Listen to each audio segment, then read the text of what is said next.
பேயும் நானும்.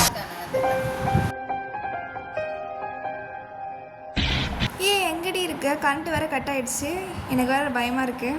நான் இங்கே தாண்டி இருக்கேன், அதெல்லாம் பயப்படாத. இரு, நான் அதோ வரேன், இரு. ஏன் பயப்படுற? ஹாஸ்டலில் வேற நம்ம 2 பேர் மட்டும் தான் இருக்கோம். என்ன சொல்கிற? நம்ம 2 பேர் மட்டும்தான் இருக்கோமா? எனக்கு இப்போ ரொம்ப பயமாக இருக்கே.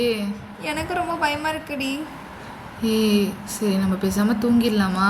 ஆமாம், அதுதான் நல்லது. ஏன்னா அப்போ தான் எந்த கனவும் வராது, எதுவுமே தெரியாது. சரி, நம்ம தூங்கலாம். ஏதோ எனக்கு அழுகுற சத்தம் மாதிரி கேட்குதுடி, உனக்கு கேட்டுச்சா?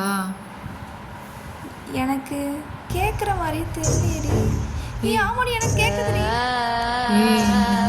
என்ன சத்தமாக இருக்கும்? இரு போய் பார்ப்போம். இப்போ கொஞ்சம் சத்தம் நின்ன மாதிரி இல்லை? ஆமாடி, இதே டைமில் நம்ம தூங்கிடலாமா? சரிடி. இதோ கீழே விழுதுடி. எப்படி? ஜன்னலும் மூடி இருக்கு, கதவும் மூடி இருக்கு, எப்படி விடணும்? காற்று அடிக்கலையே. ஏதோ லைட்டாக பளிச்சு பளிச்சுன்னு அடிக்குது பாரு. எனக்கு ஏதோ பயமாக இருக்குடி. ரூமில் வேற யாரோ அலற சத்தம் கேட்குது. பேசாமல் போய் பார்ப்போமா? வேணாடி, எனக்கு ரொம்ப பயமாக இருக்குடி.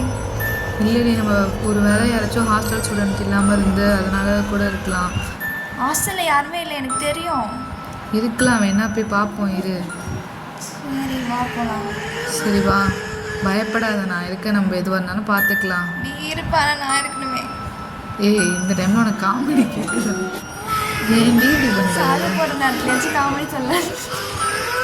ஆடி அமைதியாக படுத்து தூங்கிடலாம். எதுக்கடி தேவையில்லாமல் வேலை பார்த்துட்ருக்க?